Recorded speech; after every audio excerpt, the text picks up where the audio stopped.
I'd be remiss if I didn't take a moment to thank all the people that have been working really hard behind the scenes for the last 18 months to help make today possible. The entire Disability Advocates staff and their board of directors. In particular, on the staff side, Nicole Rodimer, Maddie Schaub, and Katie Berry, who probably didn't realize what they were in for when Dave and I cooked this thing up in a bar one afternoon. Or evening, yeah, evening. It stays light so long in West Michigan in the summertime that I get confused. In Colorado, the sun goes down at 4 in the afternoon. Those three women and the countless others on the Disability Advocate staff have done an incredible amount of work to allow us to be together this afternoon. Additionally, I want to thank Cameron Young. Yeah, thank you guys, sorry.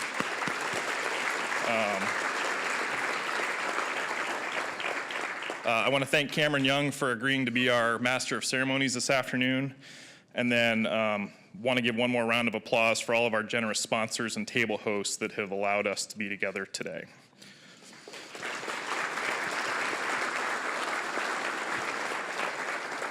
Finally, well, not finally, but additionally, you may or may not know this, but this is officially the first event to take place at the Embassy Suites. So thank you to the Embassy Suites staff and everybody that are serving us our lunch. It's been a great morning and a great afternoon. Thank you guys. This morning, we had 150-ish people in the room that were members of the architecture, landscape architecture, interior design, engineering, furniture, and construction industries who all came together with community leaders and representatives from our local government for discussion about universal design. That was facilitated by our keynote speaker, Ileana Rodriguez. For those of you that weren't in the room, we're figuring out how we're gonna retrieve our ball from the game, but there was an immersive sensory experience where we blindfolded 6 members that got randomly picked from the crowd to play a game using only their sense of hearing. So for those 6 members who are reasonably well sighted, I'm sure that was an interesting experience for them. Finally, I want to give a huge thank you to my friend and colleague, Ileana Rodriguez, for blocking time out of her exceptionally busy schedule to travel from Houston and share her unique perspective and expertise with us as we launch this movement in Kent County. So to give you guys, yeah, thank you.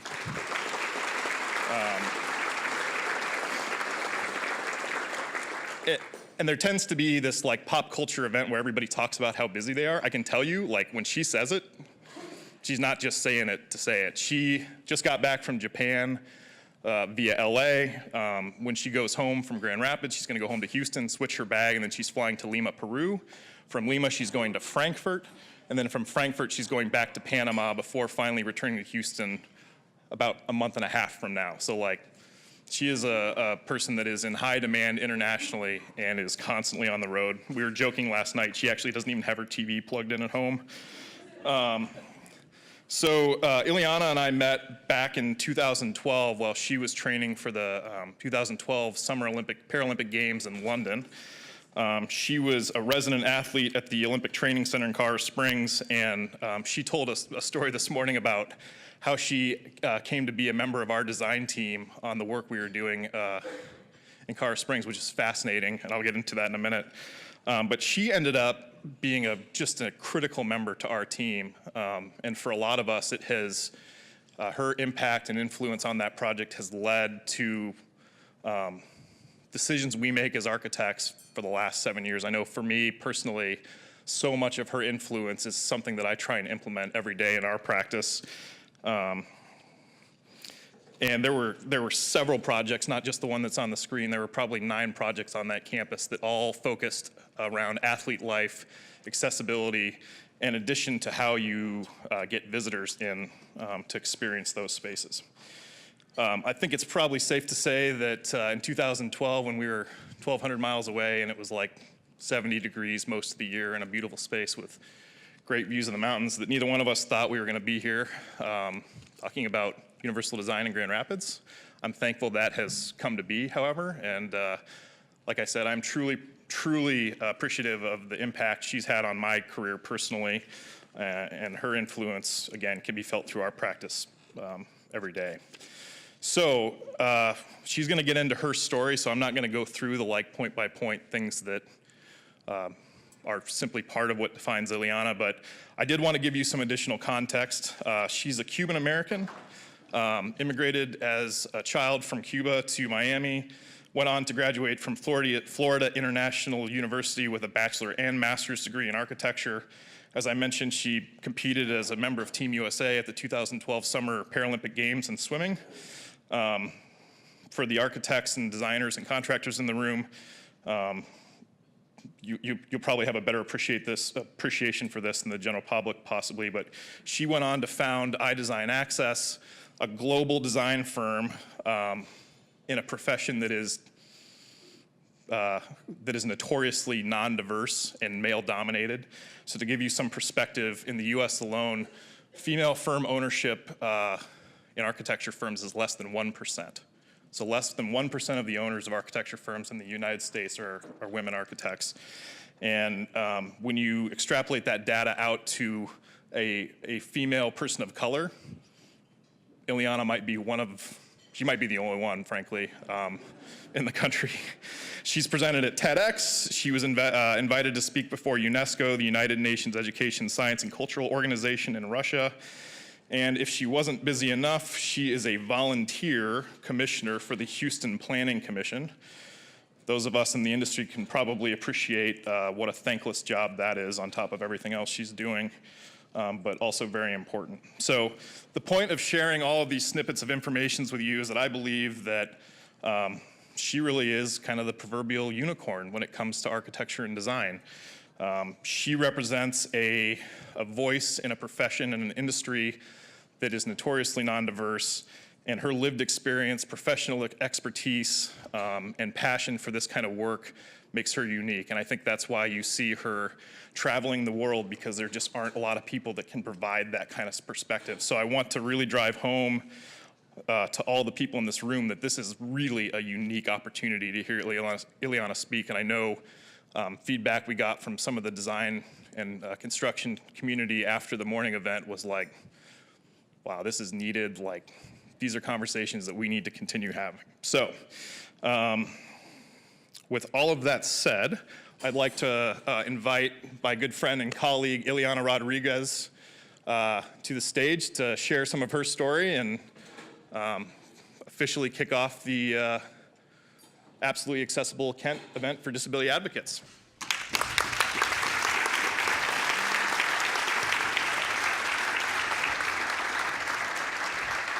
Thank you again.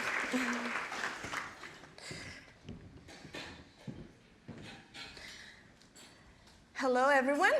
I hope you're enjoying your lunch.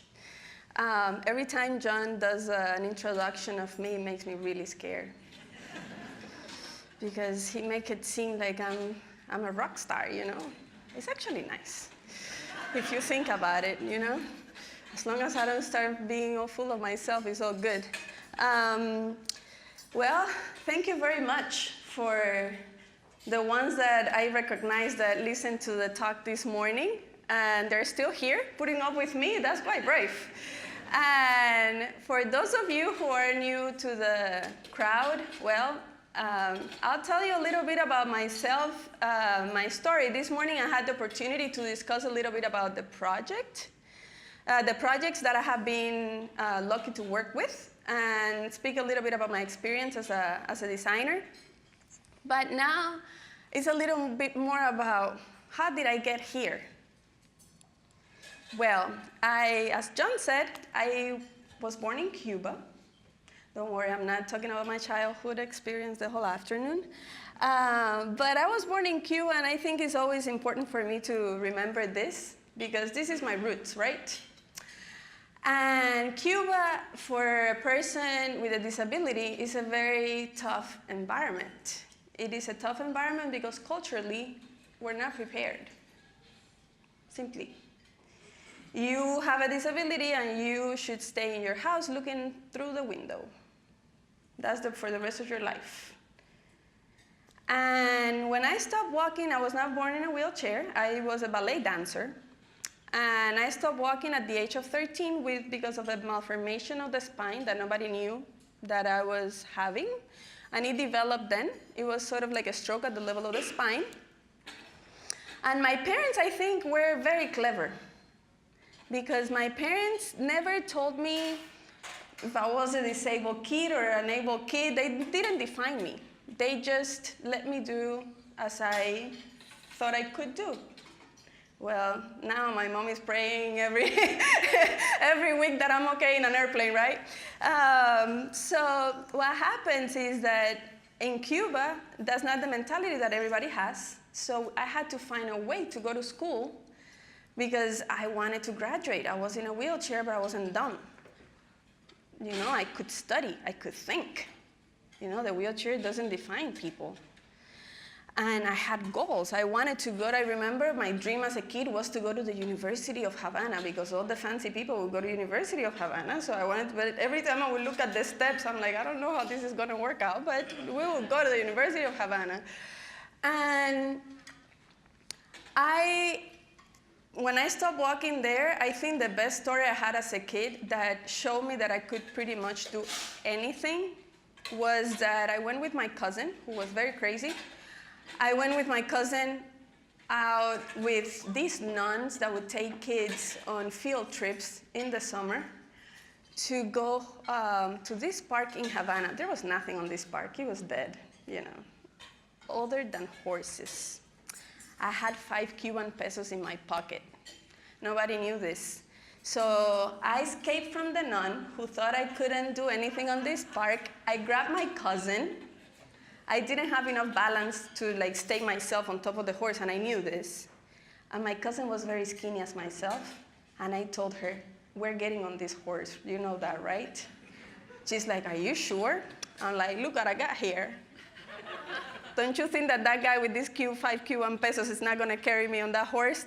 You watch it.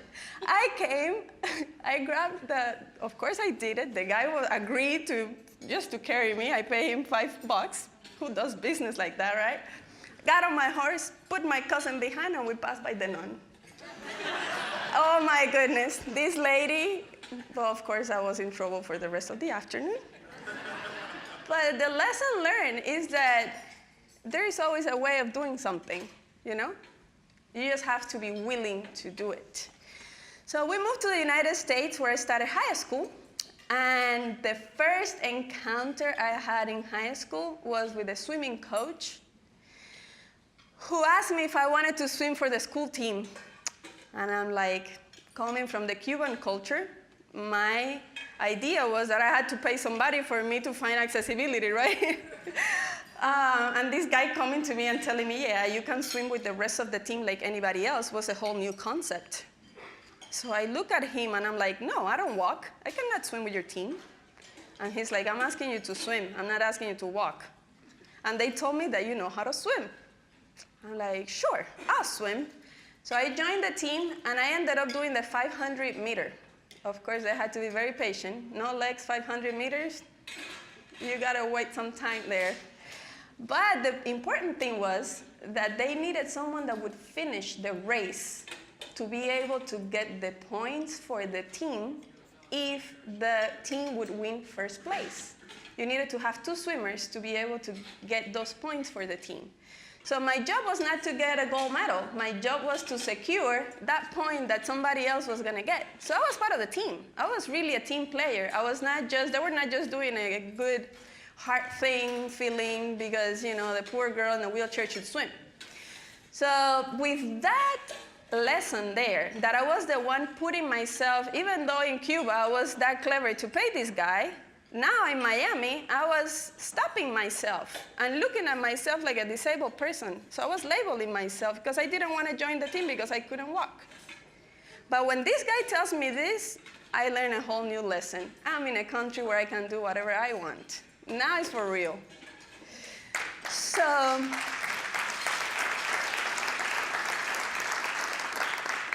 thank you. So after learning English, I decided that I always wanted to swim.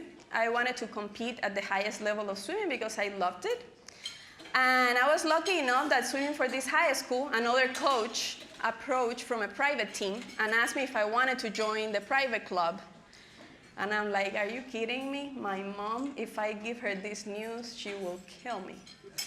I don't know if you've ever seen a grandmother or a Cuban mother in your life. They don't play around. These people do not play around. You better be with them, never against them. And my mom, I told her, Mom, I have news for you. Every time I say this, she like, okay, here she goes again. This guy asked me to join his team. What do you think? And honestly, she was not a big fan of the idea, not because of swimming, it was because we couldn't, once afford it. We had just arrived in the US, and I needed, she just looked at me and she said, you need to graduate from college, you know that, right? There is no swimming around here. And you need to pay for your college too. So see how you're gonna do that. So I did my own math, and it wouldn't work. I had to study to be able to win a scholarship and to maintain it. So I had to completely stop that dream of swimming.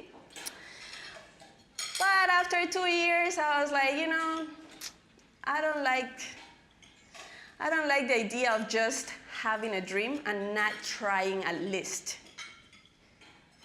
So I went back to the same coach 3 years later, and I told him, do you remember me? Of course. Why would he remember me, really? And he's like, yes, you are the girl from Palmetto High School. I'm like, oh, you do remember me. And the guy, I was like, you know, I said no when you gave me the opportunity last time. Well, I'm here now. What do I have to do to join your team? And he's like, show up to the next practice. Well, a year and a half later, we were at trials for Team USA Beijing 2018. So I made it to trials without knowing what an American record meant. I show up into competition with this mind like, you know, you just show up there and people don't swim fast enough and you're this superstar, right? I look at the times and the list and I'm like, oh my goodness. What am I doing here? Well, I swam the 100 and the 200 breaststroke, and I came first place in the US, which was quite amazing. And the 200 breaststroke, I look at the screen and I see AR. And I'm like, AR? My last name is Rodriguez. There is no A in that equation there. Well, I gotta explain what an American record was. So it was quite amazing for me that I was able to do this. But the interesting part is that to be able to make a Paralympic team in the United States, you not only need to be #1 in the US, you need to be top 5 or 6 in the world. Things got a little tough there. I was number 13. So I called my coach in Miami and I said, you know, I have bad news for you. Which one do you want first? I have 2.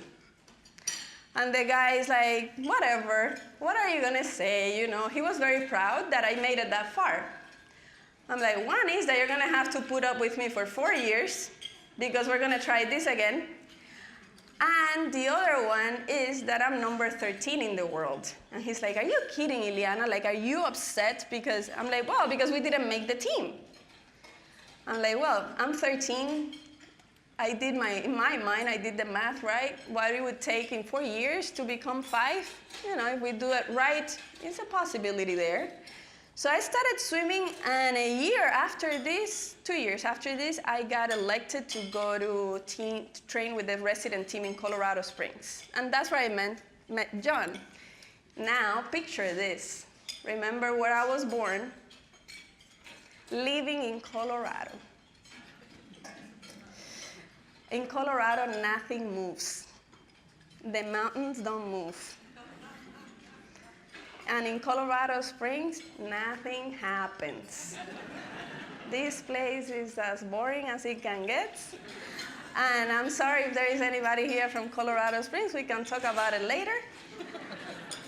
But it's amazing. And I was in this place absolutely bored because I was coming from Miami where I was going to school, training, I had a part-time job with one of my professors. Like I didn't have time for anything. And then I get to this place and I'm like in a retirement home where I only had to swim and talk about swimming. I was like, how am I gonna survive 3 years of this? So I decided to start looking for things to do around me. And one thing I realized was the dining hall was not accessible. And I told this story for a little bit this morning, but the good thing about the dining hall not being accessible is that I got extremely bored. I was extremely bored there, so I volunteered myself to design a better dining hall. And that actually got me a job, a part-time, with the Olympic Committee to help them do better designs around the campus. And it was great for me because my other fear was graduating from college, from my master's, after swimming and graduating from my master's simultaneously, and then not be able to find a job because all I did was swim. And I was very scared of this happening. I mean, I love swimming and all, but I didn't see swimming as my future career. I just wanted to go to Paralympic Games. So luckily, the 4 years passed, I made it to London. I finished in London, and when I finished in London, I was like, now what? I have worked for these people, all of these things, but what am I gonna do? Well, luckily enough, swimming got me a job in architecture. How did this happen? When I was a swimmer, I had to shake hands with fancy people. And this wonderful man from HKS Architects happened to be in one of my tables, similar to the setting that you guys are right now, without me even knowing what HKS was, honestly. And this guy comes to me, he's like, the day that you finish swimming, this was 2 years before London, the day that you finish swimming, you come and talk to me. I'll put you anywhere you want. I'm like, I'll hold on to that. I grabbed the card, put it in my pocket, and saved it. The 2 years passed, and I called the guy. Actually, I sent him an email, and I said, we met at this dinner. We haven't talked since. I made it to London. I just got back. I'm looking for a job, and you told me to contact you. Now what? Well, the guy got me a job. So I worked for HKS for 5 years, which it was a very good experience, because I believe that us as architects, we need to learn not only to have these amazing design ideas, but we need to know how to build it.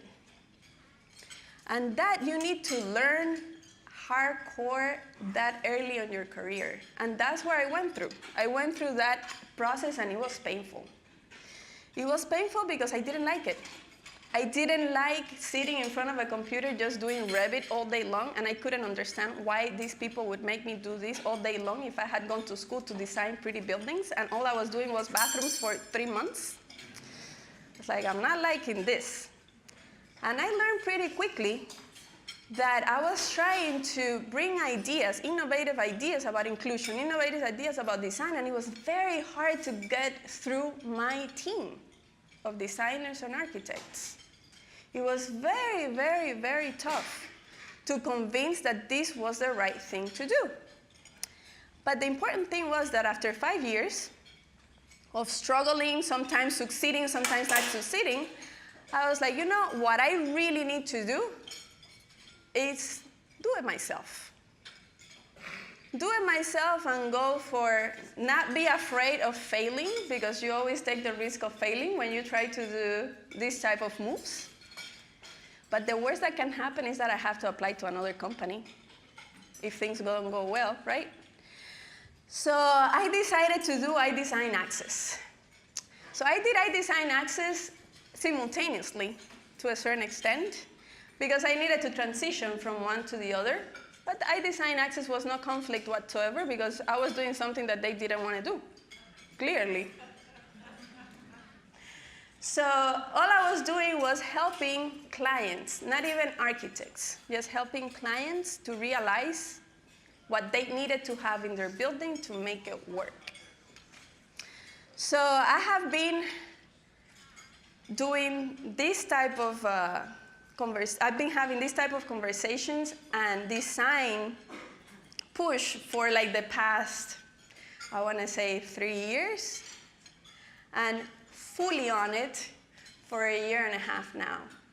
And honestly, it's been the most rewarding time. It has been the most rewarding time because I have seen from cities changing their perspective on inclusion to countries changing the laws.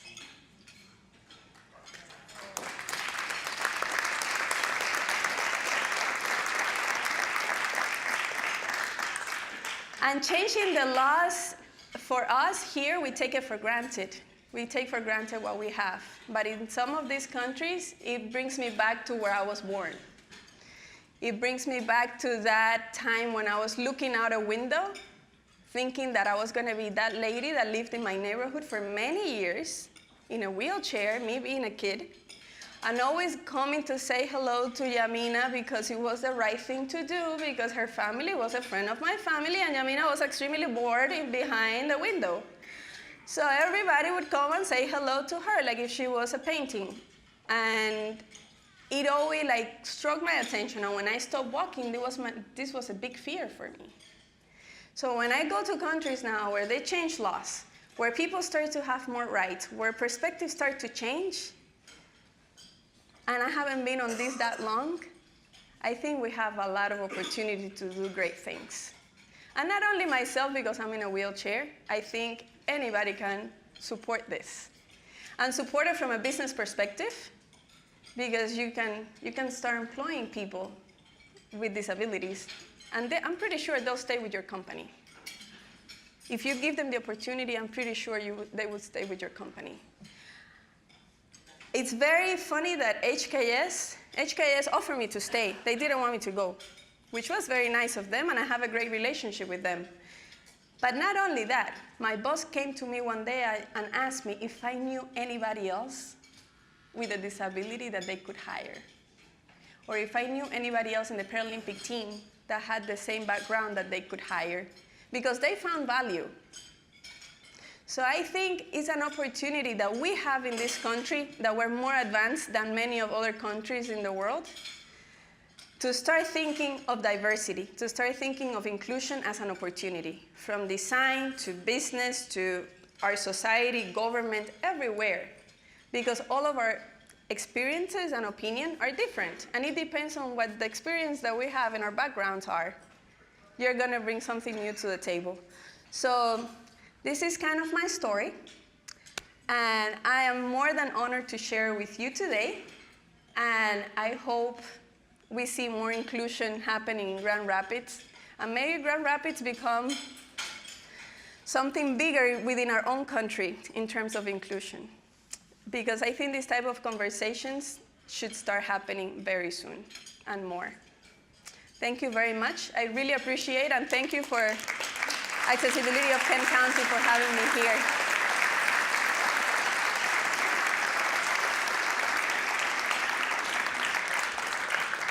I don't think there is Q&A this time because we need to eat, right? No Q&A, right?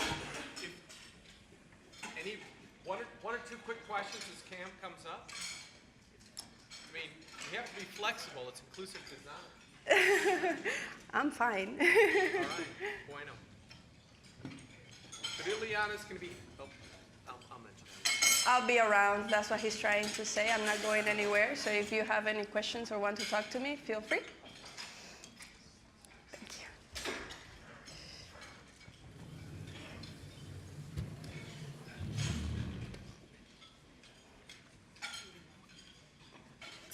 Give Ileana one more round of applause. I don't know about the time.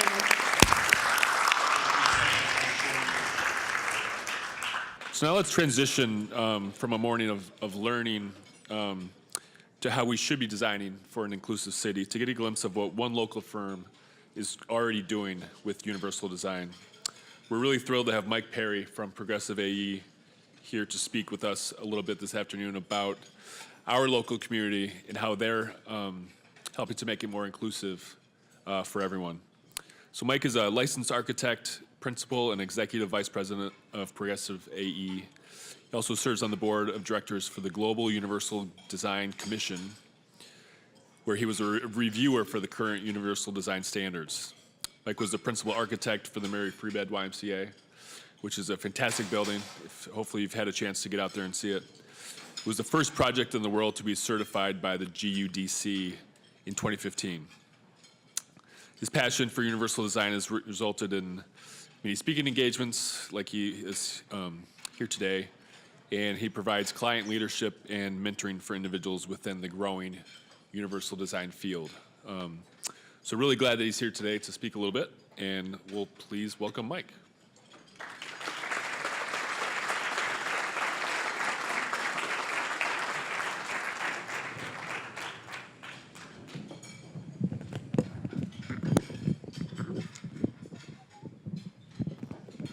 Well, good afternoon, everybody. Hi, Craig. Welcome. Happy to be here. I've taken about an hour presentation and condensed it into about 10 minutes. So you may have a number of questions, and I'm happy to answer those after the workshop today.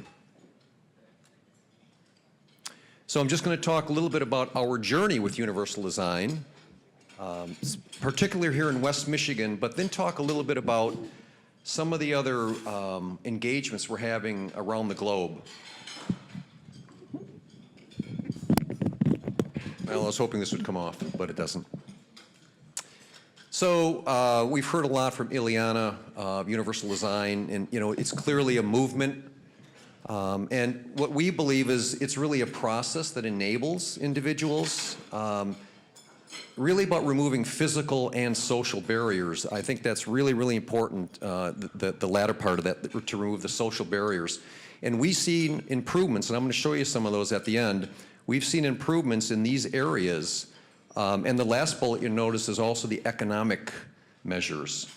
But really, I think, from my perspective, when you talk about universal design, it really is something that just is, it provides just a happier, healthier, and safer life. But you really need to change your mindset and look through some other lenses. So in order to do that, just a few images. So what do you see when I look at that toddler at the upper left crying? What do you see?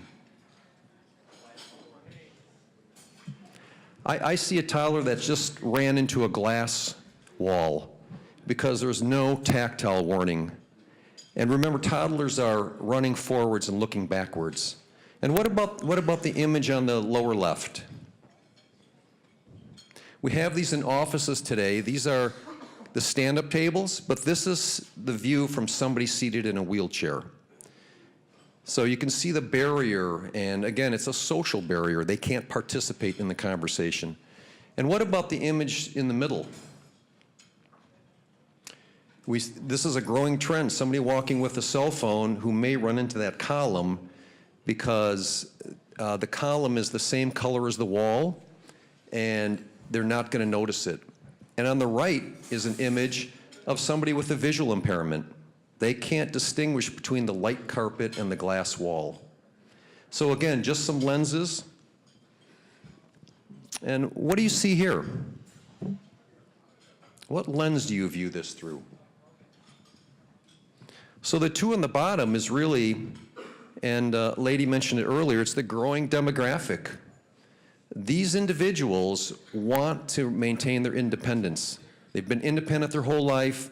They want to stay fit. They want to be present. And they want to be able to socialize like anybody else. In the upper left, that's a returning wounded warrior who wants to stay fit. And at the upper right, what I see is a barrier. Now, this swimmer found a way to get over the barrier, but that's a barrier to get into that pool. And what do you see here? What about the picture on the right, the basketball players? These are just kids wanting to be kids. They want to compete like anybody else. And what about the left, the young man in the wheelchair? What lens do you see him through? Well, my lens is I see a happy, positive young man, but the reality is he is 3 times more likely to be bullied because he has a disability, and that's a fact. So just think about those different lenses, and this is just a few of them. I think I have one more here. What do you see in the soccer team picture on the left? This is somebody watching a soccer game who has a pretty typical form of color blindness, where they can't distinguish between red and green. So we really don't know which soccer players are on which team. But you notice how the blue and the yellow in the background, they can see that? And it's the same thing on the Rubik's Cube, you'll notice. The reds and the greens kind of merge as a single color where the yellow and the blues stay consistent. So again, just another lens out there. And we actually studied the science of color. So if you visit the Mary Free Bed YMCA, you'll see these 4 colors used. Blue representing where we have rehab and concentration. Gray provides a mental break. Yellow is about, I can do it, I'll lift my spirits and be emotional. And the green is about healthy balance. So the story of the Mary Free Bed Y, we really created those 4 design principles. Those are really the tenets for the design team moving forward. And you can see they really wanted to be a model for inclusion. They wanted to create new and innovative programming. They wanted to be known more than just gym and swim. And they wanted to serve as a model for Ys across the country and really be a community hub. But too many times, the design process stops there, and we believe that it's important to measure the success. This client, like many of your clients out there, they made a $33 million investment. And so we wanted to know, was the investment successful? Are they achieving what they thought they were going to achieve? So these are the 4 things that we measured 1 year and 2 year post-op, and I'll show you those in a minute. It's a 36-acre campus. It's completely free of physical barriers. There are no steps in this entire campus and no thresholds in this entire campus. And in the middle there, near the building, is an asphalt softball field. The reason for that is the Mary Free Bed Adaptive Sports Program. This is their home, and this is where they practice, and this is where they have their tournaments. And I have to, just a little sidebar on that. When we originally were designing this, we thought it was going to be a soft, kind of like a miracle field type. And when we were meeting with the athletes, they said, no way, we want concrete or asphalt. Well, why? And they said, speed is important to us. We want to compete. And so if you ever watch a wheelchair softball game or basketball game, they're always crashing into each other. So again, they want to compete like anybody else. So it starts with, actually when you enter the site, wayfinding is really, really important in graphics. And so the code called for an X amount of barrier-free parking spaces, and we tripled it right at the beginning. So we didn't want parking to be a barrier. So near this entry are a number of parking spaces that exceed code, because we've always said, the ADA is really the floor. And then what happens is there's about a 200-foot expanse of curbless entry, so there's no curb cuts for people. It's just all one. So you get out of your car and you come up to the door. These are automatic doors because doors are barriers. And as soon as you come in, you can see the membership desk on the right. So anybody comes up to it in any ability and swipes. And if you look at the old Ys today, from back then, they all have these gates and these railings. That was to control. We decided to eliminate that barrier. So again, parking is easy. Entrance to the building is easy. There's no door to open. There's no gate to come through. And as soon as you swipe, you see this. This is the main circulation. I think it was Tom, you mentioned Mary Free Bed. There are no stairs in this building. So there's no stairs to the left, no stairs to the right. We have an elevator required by code, and we have a ramp. This is an 8-foot wide ramp. And so the wayfinding is very intuitive for everybody. I've got some great comments. I had one young man tell me, I just feel like it's been designed for everyone. So there's no second guessing, and we all take the same path to travel.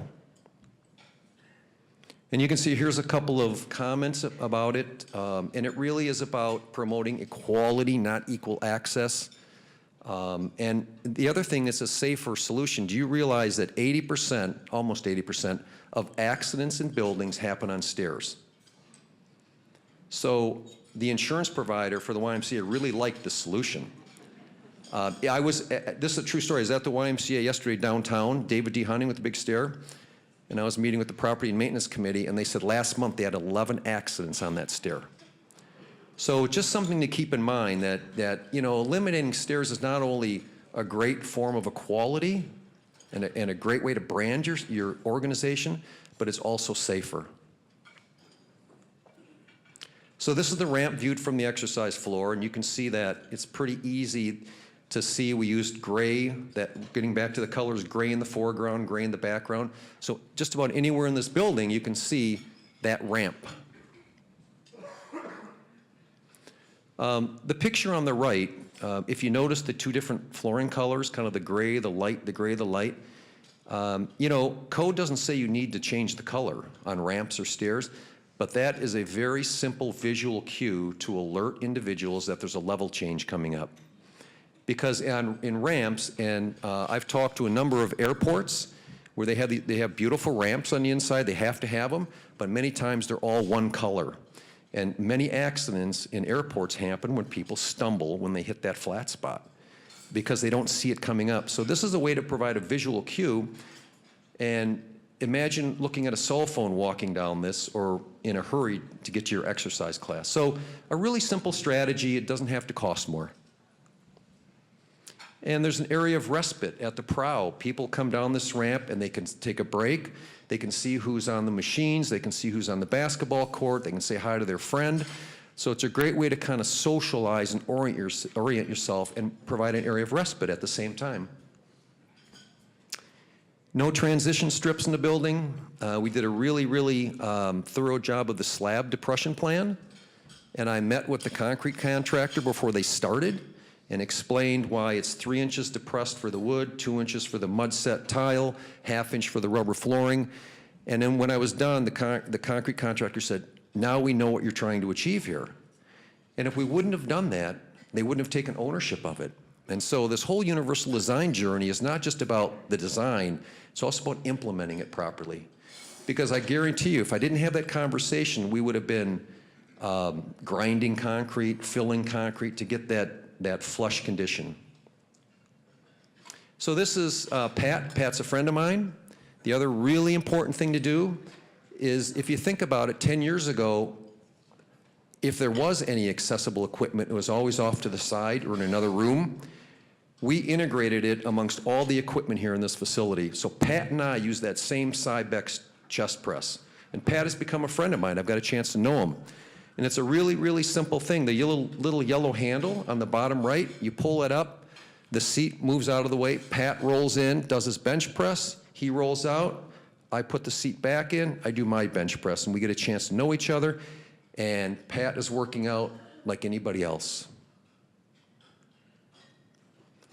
They play wheelchair basketball there.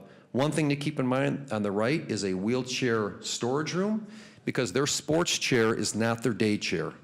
And it's a barrier if they have to lug 2 chairs to this facility every time. So we give them the opportunity to keep their sports chairs at the facility. The track, again, a use of color, really simple solution.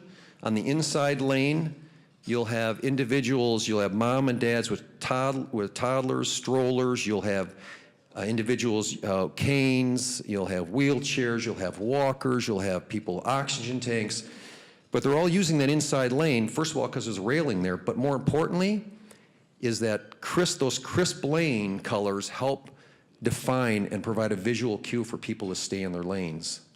So it's a really simple solution. You'll go to some universities today and they use their school colors. They're not thinking about visual cues.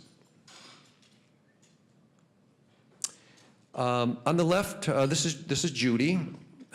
Judy was a very active individual. About a year ago, she was in a nasty car crash and broke everything from the top of her neck down to her pelvic area, and she was in a wheelchair for 4 months, very depressed. They brought her to the Y, And over a couple of weeks, she said, you know what? I see a lot of other people here just like me, and actually some who will never recover. She had a chance for recovery. So the social aspect of just being inclusive is really important. It was so important to Judy. So she's now teaching exercises classes here at the Y. She still can't turn her head left to right. And she told me that that track was really important to her because she couldn't turn and see who was coming. She focused on the track lines to stay in her lane and realizing it was a safe position to be because others would stay in their lane too. So the pools are really important aquatic environments. You know, when you come into a building and you smell chlorine, you're not smelling chlorine, you're smelling chloramines. Chloramines is the byproduct when chlorine interacts with biomatter, hair, skin, nails, and then the building's just not balanced properly. But chloramines is the off-gassing which causes you to have, you know, irritating mucous membranes. So we said we got to get rid of the chloramines off this pool and control the acoustics. And so this is what the pool looks like. A simple strategy we used was the big white duct on the top is a laminar supply. So there are 2 rows of 1-inch holes at 3 inches on center. And down below on the deck on the other side of the pool are the returns. So like a surgical suite, we're providing a laminar flow of air circulation coming down, sweeping against the top of the water, pulling the chloramines out of the way, and people can swim and enjoy that environment. Also, most accidents in pools happen when novice swimmers hit the end of the pool or slip on the deck. So you can see the orange lane markers we use. That is, again, just a simple visual cue for novice swimmers that the end of the pool is coming up to alert them. Each of our pools has a transfer station. This on the bottom of the picture. This is built up at 19 inches, which replicates a wheelchair. And we have these in all 3 pools. And this is really to let people, again, maintain their independence. This is used all the time. I see walkers there, wheelchairs there, crutches there. And what it does is you pull up to it, or you walk up to it, and you sit on it, and then you transfer yourself down into the water. Swim, transfer yourself back up, get in your mobility device, and leave. You don't have to ask for help. If you notice in the top of the picture there's the lift. That's required by code. And I can tell you at this facility that is rarely used, and the transfer station is the preferred method to get in the pool. Because like all of us, we want to maintain our independence. We don't want to have to ask for help. Locker rooms, simple strategy on the handles. If you have a clenched fist, you can just open the locker. You don't have to be grabbing something. And what we did, as Ileana mentioned, we did it for all of them. We don't have 10% of the lockers that look different. They're all the same, and they're all universally designed. We have 16 family locker rooms, and 2 of them, we have something called a mat table. We did some benchmarking in Phoenix and heard about these. This is the ability for somebody to come into a family locker room, close the door, transfer onto this queen-size bed, get themselves dressed or undressed, get back in their chair or their walker, and go out and be independent. They don't have to ask for help. We did 2 of these. We should have done 6 or 8 of them. They're really in high demand, and one of the unintended consequences, moms and dads, since this is a family locker room, they line their 4 kids, stand up on here, get them dressed and undressed, and they leave and it's all wet. So from a universal design perspective, it's a good thing. It's helping a mom or dad, right? They're not bending over, getting kids dressed. So, but we should have done 6 of them. Some of the quick success numbers. So, and this is 1 and 2 year post-op. So membership went up to 515% by the end of the 2nd year. Gate visits went up 600%. Senior members more than doubled. And you can see new programs, and especially the adaptive sports programs. We have blind cheerleading, we have blind ballet dancing, we have paraplegic kids rock climbing, a whole bunch of new things for our community. And won a couple awards for it. But I think just to give you a difference of scale, so in December 7th of 2015, the membership was 3,300. Today, it's 18,500. So just a tremendous growth, and we're looking at expanding the parking right now. There's some research behind it. I'll cover this really quickly. The Center for Research and Innovation, Dr. Butzer, wanted to test whether it would change, universally designed built environment would change the attitudes of individuals. And I can get you more information on this, but you can see that there was a 95% certainty that the change was significant. And this is a project at Syracuse University, the Burton Blatt Institute. The thing I wanted to mention just quickly is, many times organizations, especially higher ed, they have their standards, right? We have our standard room layout, we have our standard lighting, we have our standard hardware. We really pushed the envelope on this, and we got them to change a number of things. One of them, which I'm really proud of, is the fact that they use a typical 3,000 Kelvin degree light fixture in all their spaces, which we typically mostly all do. We got them to change it to a 6,500 degree Kelvin, which represents daylight at noon outside. And the reason that's important is because of seasonal disorders and visual impairments. That provides a really, really super contrast if you're reading a book or doing something detailed. And remember, this is part of their law school, so they're always looking at text. So this was one of the last things we got them to change. They said no, no, no, and they finally said okay. So really happy about that. That opens up in September. And then the last thing I want to mention is, we work with companies. One of them is Merck, Fortune 100, and we just did a project in Singapore for them. We did one in France for them. But they're the only Fortune 100 company we know of that is going above and beyond. Most Fortune 500 companies have a diversity of an officer or a director of diversity and inclusion. And they're trying to be inclusive on the employment end and the hiring practices end, but Merck is saying we want to change our physical environment also. So we are helping them implement universal design strategies into their built environment. And this is the reason why, is because they have a huge background, a diverse background of employees there. And they want to remove social and physical barriers. And they're competing for talent. They think if they can tell a different story to the young chemist that they're interviewing, that chemist is going to go home and say, that was different. They're really trying to make a difference in their physical environment, and they want me to flourish, and they want my teams to flourish. And safety, I mentioned that already. Universal design is a safer solution all the way around. Merck's #1 cost is employee accidents in their buildings. And they happen on stairs, and they happen on slips and falls, so we're helping them reduce that. And then last thing is renovation. The nice thing about universal design is it's not you have to implement 150 strategies.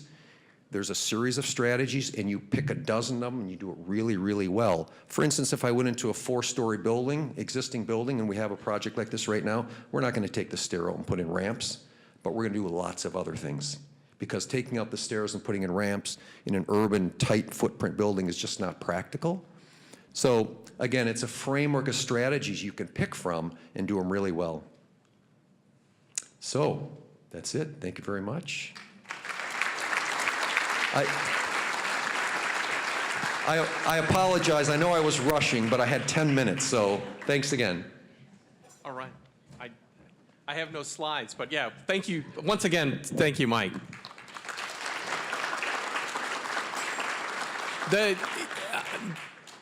As was alluded to, though, to start right there, even though you felt rushed through that, the reason why we asked for your name and email and all that is making sure we can connect with you, because we've already talked to the folks from Progressive, Mike and Jessica. We're going to have a session out there. So it's great to see the slides. It's going to be greater to go out there, wander through it if you have not been out there. So we're going to be inviting you to things like that and how we move forward and how we work together as a community in this effort. And so here we are at the end. And I should mention, if you don't know me, my name's Dave Bulkowski, and I happen to be the executive director at Disability Advocates. That's why they let me up here. So, so that's who I am. You can call me Dave. And it kind of has been alluded to. We've been having conversations for the last 2 years, quietly, semi-secretly, at watering holes of different varieties, mainly breweries, talking about what can we do to move this forward. As Ileana so well said, you know, it's about inclusive design. If I say accessibility, you think, it's for those people with disabilities.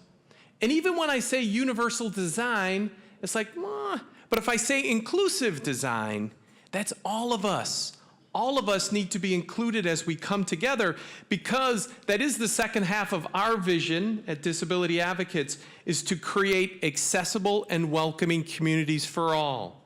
And so we really want to continue to work together about how do we actually do that? How do we actually continue to build a world, at least today focused on the building of the world that includes and welcomes everybody, regardless of age, ability, disability, not disability, gender, all of that shouldn't be relevant. Our goal was to engage the design and construction community and get people thinking and how you can be ambassadors with us. Again, as Ileana said, you know, this morning, it really is about people working and being alongside each other. When she showed pictures of athletes, again, regardless of their ability, working out together, and Mike showed that happening at the Mary Free Bed Y. You don't have to go all the way out to boring Colorado Springs. You can go to exciting Cascade, Michigan, and see people with disabilities and people without disabilities right alongside each other. Awesome stuff happening. However, you know, when Ileana said at the beginning, you know, is Cuba culturally ready for including people with disabilities? If you talk with people with disabilities, they might have a slightly different opinion, because we haven't experienced Cuba, that America still has a ways to go. Grand Rapids has a ways to go. How do we make sure that we're including folks with disabilities? And are we really culturally prepared for that? So thank you, Ileana, for, again, this morning and at noon. So one more time, thank you, Ileana.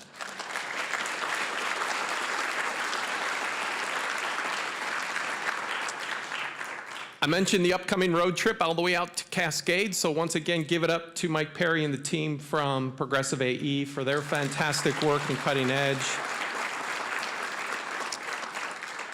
Huge thank you to John Whitten, Spark 43, give it up for John.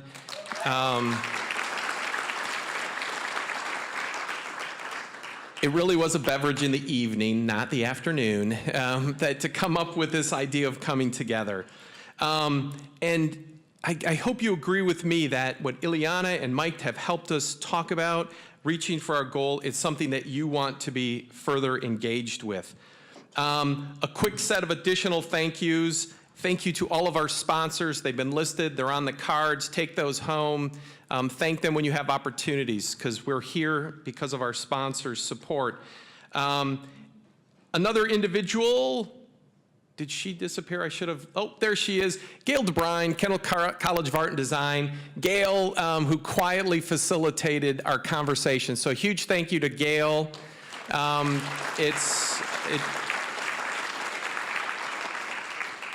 I'm a lot of things, but I'm not a facilitator, and Gail is, and her skills and leadership, laughter, and challenges to us as we came together. And as we've noted, we've only started. John mentioned it, but I want to say it again. Thank you to Nicole Rodimer, our development director. Where's Nicole? Is she already run out of the room, getting ready for you to leave? But Nicole and her team, Maddie and Katie, absolutely fantastic, because anybody can have an idea. It's about implementing it. So give it up for that, my great coworkers there. And one more time for Embassy Suites, the people. Thank you, Embassy Suites. My biggest worry was the flip before lunch, and they did a fantastic job. We got back in here at noon. My second biggest worry is to get you out of here, and so I got to get going. But last but not least, give it up for yourselves. Right now, give it up for yourselves. Because we do look forward to you having to be part of it with us. We as disability advocates, and we, the people who've been gathered thus far under this banner, Absolutely Accessible Kent, We're just getting started. So if you, this half sheet of paper, we'll email it to you as well. There's all kinds of opportunities for us to work alongside you with the basic disability decorum conversations about what is disability, what's not disability, how are you hanging out with disability and your cultural awareness and ability to accept disability, to working alongside you on those building plans, site plans. Jackson Botsford, our accessibility specialist, has been out and around in the community, far off places like the Gerald R. Ford Airport and the John Ball Zoo and other places, many parks, buildings. So we want to be part of that solutions working alongside you. And here it is, my final task. And you know what it is, right? This is an event, it's a nonprofit, it's time for the ask. All right? However, if you've noticed, there aren't envelopes at your table. If you really want an envelope, there's one at the table outside. But I'm not here asking for your dollars. And I'm asking for something even more important. And I'm not even asking for your time, because we'll get to that too. I've already said we've invited you out to the Mary Free Bed Y. We're going to invite you to some projects downtown. I don't want to rat anybody out publicly, but we're trying to talk with some local government-like units to do some cool things downtown about how we move around. Our work with Experience Grand Rapids continues to grow. Experience Grand Rapids won a state Innovation in Tourism Award recently. So there's all kinds of fun things that we're inviting you to do, and you will be able to invest your time with us. So again, I'm not asking for your cash, and I'm not asking for your time. Something deeper. I'm asking for your commitment. I'm asking you to, when you leave here today, really check your attitude. And this is people with and without disabilities. Everybody's included in this. I mean, Ileana talked about some of her attitude checks through the years.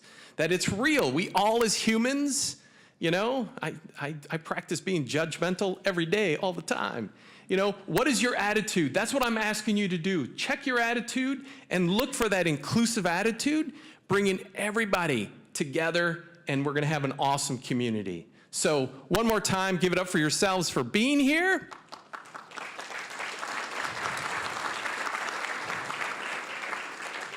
And last but not least, because it is America, many of you are concerned about parking. And so Bill, raise your hand. Bill is at our back table. He's got some coupons so you can get out of here cheaper. So once again, thank you, everybody. We look forward to having you back at our next Absolutely Accessible Kent Conversation and more.